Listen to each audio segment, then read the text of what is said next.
here with Northern Stumps. It's time for our weekly check-in.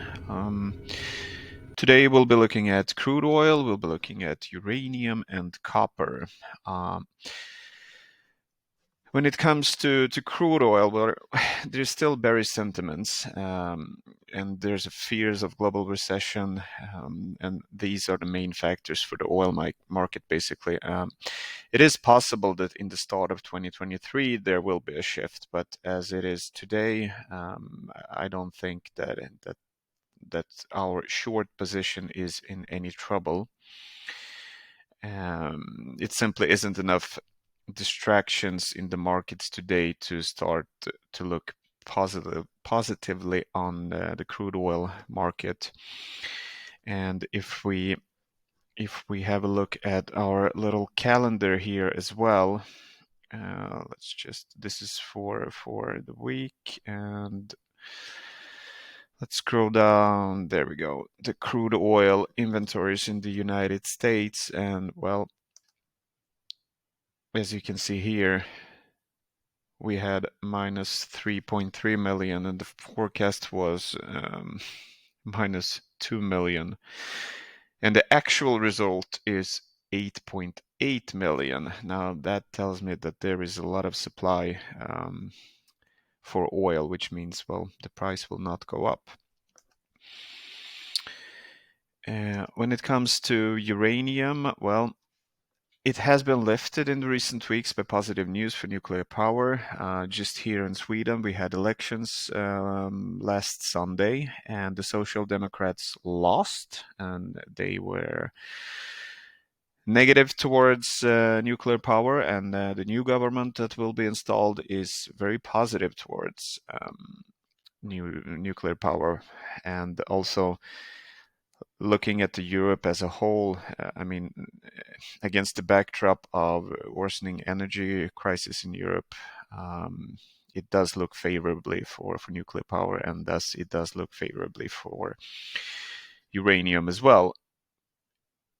When it comes to copper, well, I did a video yesterday, so there isn't much that happened yet, so there's no need to talk about it. I will put a link here in this video, so you can check it out if you want to. But well, with that said, let's look at the interesting parts, and that is, well, our charts. All right, here we go. Our first position is Brent crude oil, and I added these position type of thingies.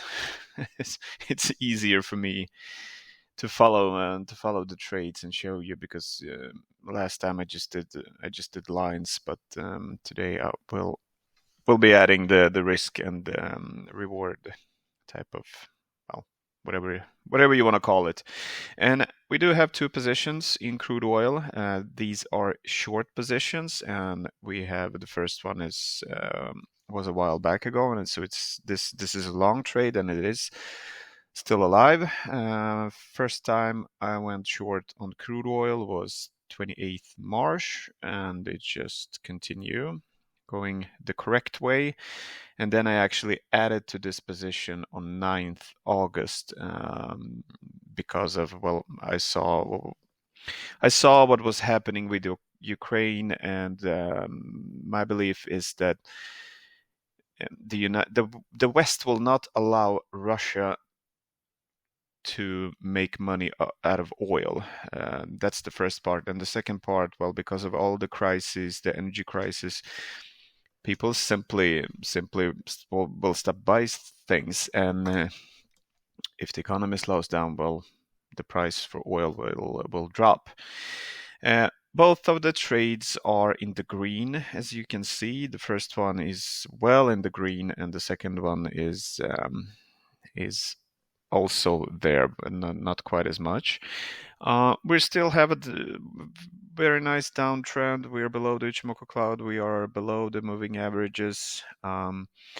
So this is looking really great. I will not do anything to this trade this week, the upcoming week. So I'm just gonna let it ride.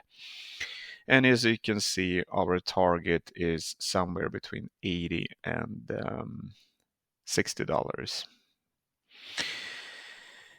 Now let's go to uranium, and uranium is a long position for us that we took right about here. I believe it was 9th of August. When I took this trade, we were below the Ichimoku cloud, but I did saw an opening because of Russia, because of the energy crisis.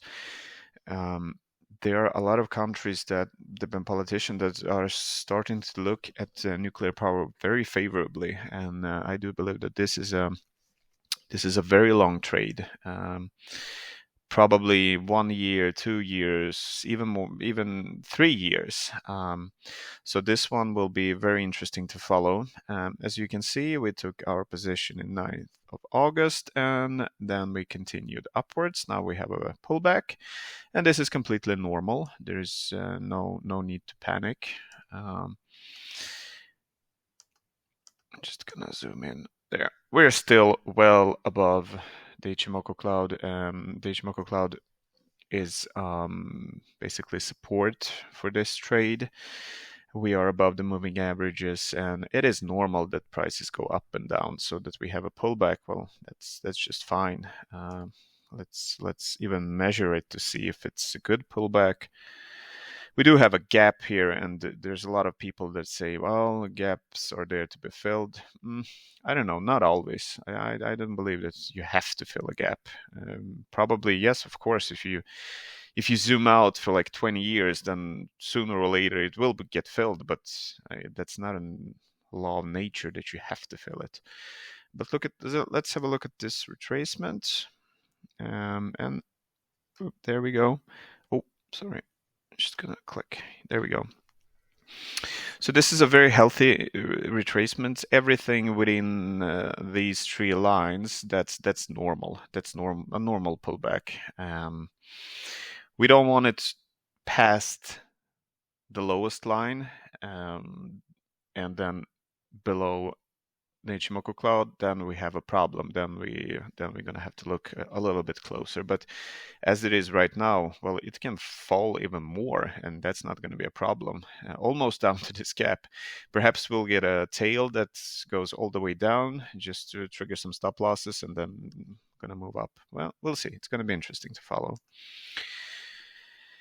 I'm just going to remove that. And lastly, we do have the copper.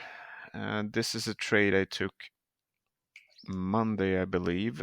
And then I made a video just yesterday. My week has been crazy, so I wasn't able to do a video. Now this is a trade that's going against me right now.